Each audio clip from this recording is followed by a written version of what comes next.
வணக்கம் சார். வணக்கம். நேயர்களுக்கு வணக்கம். இப்போ நம்மோட விஜய் அஜித் இணைஞ்சிருக்காரு, வாங்க அவர் கூட பேசலாம். சார், சந்திப்பு எப்படி இருந்துச்சு சார்? இங்க பாருங்க. என்னாச்சு சார்? ஒரே முடியா இருக்கு, கையெல்லாம் புல்லரிக்குது. ஆமா, என்ன அப்படின்னா நீங்க சொன்னா நம்ப மாட்டீங்க. நம்ப மாட்டேன் சார். சார் சொல்லுங்க சொல்லுங்க. என் கண்ணால நான் அவரை பார்த்தேங்க. என் கண்ணால அவரை பார்த்தேன். ஐயோ, எனக்கு அந்த மொமெண்ட் இருக்குல்ல, என் லைஃப்ல நான் அவ்வளோ சந்தோஷமா நான் ஃபீல் பண்ணதே இல்லை. உருகுறேன், கரையிறேன், மிதக்குறேன், அப்படி இருந்துச்சுங்க. நான் ஒரு கடவுள் கூட அவ்வளோ. நீங்கள் திருப்பதியில் கடவுள் 5 நிமிஷம் முன்னாடி எக்ஸ்ட்ரா பார்த்தா எப்படி இருக்கும்? ஒரு 5 செகண்ட். நான் திருப்பதி போனதே இல்லை சார். எனக்கு அப்படி ஃபீல் இருந்துச்சுங்க. எனக்கு அவ்வளோ சந்தோஷமா இருந்துச்சு. என்னடா ஆக்சுவலாக அவர் சொல்கிறாரு, சார் உங்களுக்கு போயிட்டு இருக்கிற 50 வியூஸ் இருக்குல்ல, அதில் 51வது வியூஸ் நான் தாங்கிறாரு. என்னடா அது 51 வியூஸுக்கு மேலே போகலைன்னா தரதரம் பிடிச்ச மாதிரி 51வது வியூஸ் யாரோ பார்த்துருக்காங்க. அப்போ எனக்கு ஃபீல் ஆச்சு. நீங்க தான் உங்க வீடியோ எல்லா வீடியோஸும் பார்த்துருக்காரு. எல்லாமே எவ்ரி வீடியோ எல்லாம் பார்த்துருக்காரு அவர். எனக்கு ரொம்ப ஷாக்கா இருந்துச்சு அவர் பார்க்கும்போது. என்னாலேயே 2 நிமிஷத்துக்கு மேல பார்க்க முடியல. அவர் எப்படி பார்த்துருப்பாருன்னு யோசிச்சுட்டு. 2 நிமிஷம் பார்க்குறீங்களா என் வீடியோவை? தேங்க்யூ, ரொம்ப தேங்க்யூ, ரொம்ப தேங்க்யூ. ஆக்சுவலாக நான் அவரை பார்த்தல, அந்த மொமெண்ட் இருக்குல்ல, எனக்கு அப்படியே ஒரு சொர்க்கத்துக்குள்ள போற மாதிரி இருந்துச்சு. போன உடனே செருப்பு அவுத்து வச்சுட்டு வந்துட்டாரு. ஒரே அசிங்கமா போச்சு. அவ்வளோ சந்தோஷம் எனக்கு, கேவலத்தோட ஒரு சந்தோஷம். நான் போயிட்டு என்ன சார் என்ன அப்போ அவர் என்னை கேட்டாரு, வீட்டில் எல்லாம் நல்லா இருக்காங்களா அப்படின்னு. இன்னும் வீடை பற்றி தான் தெரிஞ்சிருக்கீங்க. பொதுவாக யாராக இருந்தாலும் அப்படிதான் கேட்பாங்க. பட் ஆனால் அவர் ஷிட்டு ஐயோ பயங்கரமாக இருந்துச்சு. அப்புறம் மறுபடியும் எல்லாரும் நல்லா பண்ணுறீங்க, தொடர்ந்து எனக்காக பேசுகிறீங்க அப்படின்னு சொன்னார். ஐயோ நீ கவர்மெண்ட் எக்ஸாம் பண்ணுறியா அப்படின்னு. ஆமாம் சார், வேலை கிடைக்கல அப்படின்னா. நான் வந்தோடனே வாங்கி கொடுக்குறேன்னு கூட சொல்லிட்டாரு. என்ன வேலை வாங்கி கொடுத்தீங்க, உங்களுக்கு என்ன ஜாப் கவர்மெண்ட்ல வேணுமோ நான் வாங்கி இல்ல அப்படி இல்லை, என்ன வேணாலும் பண்ணுவார். அவரு நினைச்சா இந்தியாவில் இருக்க அனைவருக்குமே அரசு வேலை வாங்கி தருவார் அவரு. ஆமா, அவ்வளவு அழகான ஒரு இதில் பார்த்தேன். ஆக்சுவலாக அவரு இன்னும் கொஞ்ச நேரம் நான் பேசினா துப்பாக்கி எடுத்து என்கிட்ட கொடுத்துருப்பாரு. அந்த அளவுக்கு அவருக்கும் எனக்கும் ஒரு வேவ்லென்த் உருவாயிடுச்சு.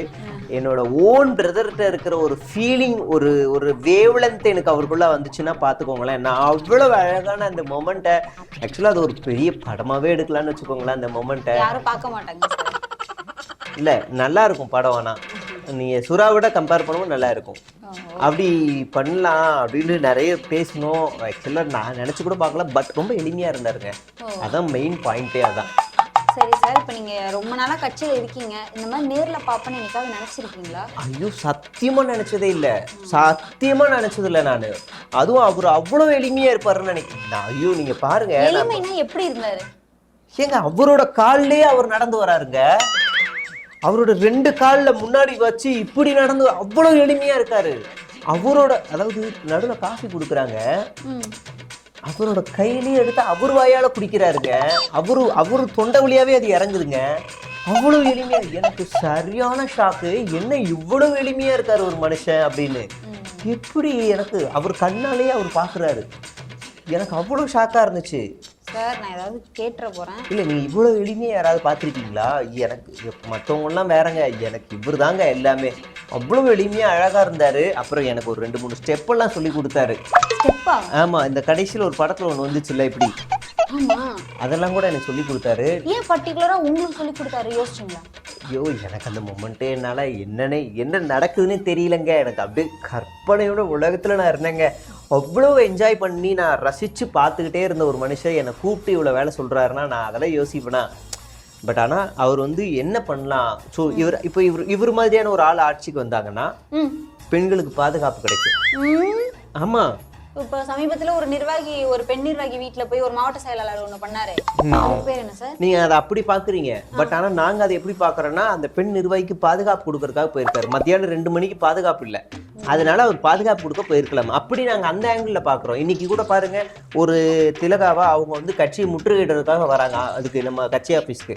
ஆனால் அவங்கள நாங்கள் அடித்து விரட்டுறதுக்காக அதே பெண் பவுன்சிலர்களை தான் வச்சுருக்கோம். புரியுங்களா? அந்த ஈக்குவாலிட்டியை தரக்கூடிய தலைவர் எங்கள் தலைவர் தான்.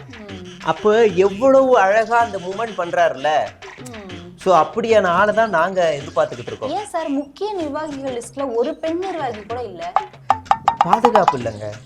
உங்க கட்சியில பெண்களுக்கு பாதுகாப்பு இல்ல நீங்களே அப்படி ஒத்துக்கிறீங்களா? அந்த மீனிங் சொல்லல. ஆ. பெண்கள் பொறுப்பு கொண்டு வந்துட்டு அவங்க பாதுகாப்பா இருக்க மாட்டாங்கன்னு எங்க தலைவர் ஃபீல் பண்றாரு. நீங்களே இன்செக்யூர் பண்றீங்க. ஆமா, அது ஒரு இன்ஃபீரியாரிட்டி காம்ப்ளெக்ஸ் எங்களுக்குள்ள. அவங்கள கொண்டு வந்துடலாமா, இப்போ வச்சுட்டு அப்புறம் நாளைக்கு அவங்களுக்கு ஏதாவது பிரச்சனை வந்துருமே அப்படிங்கறதுக்காக கொஞ்ச நாள் நீங்க இருங்க, நாங்க சொல்லும் போது நீங்க வாமா, அப்பதான் நீங்க அந்த ஒரு அந்த இது உனக்குள்ள இருக்க ஒரு சக்தி, நீ வெளியே வா அப்படின்னு சொல்லுவார்ல. அது படத்துல மட்டும் ரியல்ல சொல்லுவாருங்க. நீங்க ரியல்ல பாருங்க, அவர் நிச்சயமா சொல்லுவார், அந்த இடத்த மாற்றம் கொண்டு வருவார். அது எந்த மாற்று கருத்தும் இல்லை, அவர் பண்ணுவார். சரிங்களா? பெண்களுக்கு பாதுகாப்பு கொடுப்பாரு. 26ல வந்துட்டு நீங்க ஏதாவது எம்எல்ஏ சீட் வாங்கி நிப்பீங்களா? வாய்ப்பு இருக்கா?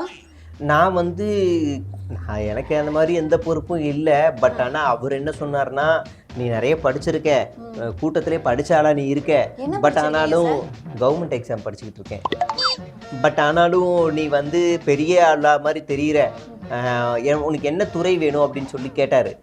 அப்போ நான் யோசிச்சுக்கிட்டே இருந்தேன். நீ நல்லா யோசிச்சு ஏதாவது ஒரு துறை சொல்லு, நான் உனக்கு அது கொடுக்குறேன், கவலைப்படாத அப்படி சொன்னார்.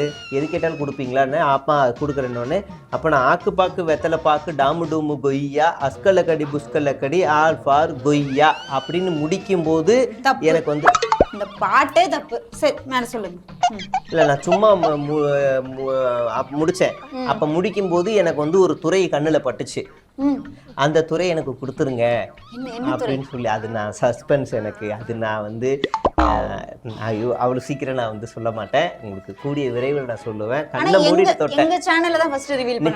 நிச்சயமா நான் உங்க சேனல்ல நான் கொடுப்பேன். எந்த துறையில நான் அமைச்சராக போறேன், உறுதிமொழி எடுக்க போறேன்னு உங்க சேனல்ல தான் சொல்லுவேன். அமைச்சர் ஆகும்போது நிச்சயமா உங்களுக்கு தான் நான் கொடுப்பேன். சரிங்களா?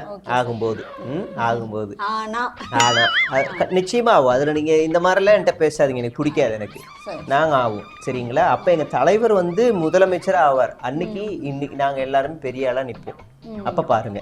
சரிங்களா? இப்ப ஈரோடு பயணம் போயிட்டு வந்தாரு உங்க தலைவர். அடுத்தடுத்த பயணங்கள் எப்படி இருக்கும்? மக்கள் வரவேற்பு எப்படி இருக்க போகுது? ஆக்சுவலா இப்போ பாத்தீங்கன்னா வரவே மாட்டாரு சொன்னார்ல. இப்ப நாட்டை விட்டே வெளியில போய்லாம் சுற்றுப்பயணம் போறாரு. ஜி மாதிரி அப்படி இல்ல, நாட்டை விட்டே வெளியே போறாருன்னா மலேசியா போறாரு. அங்க போய் ஆடியோ லான்ச் வைக்கிறாரு. அப்ப அவரோட புகழ உலகம் முழுவதும் சொல்லணும்னு நினைக்கிறாரு.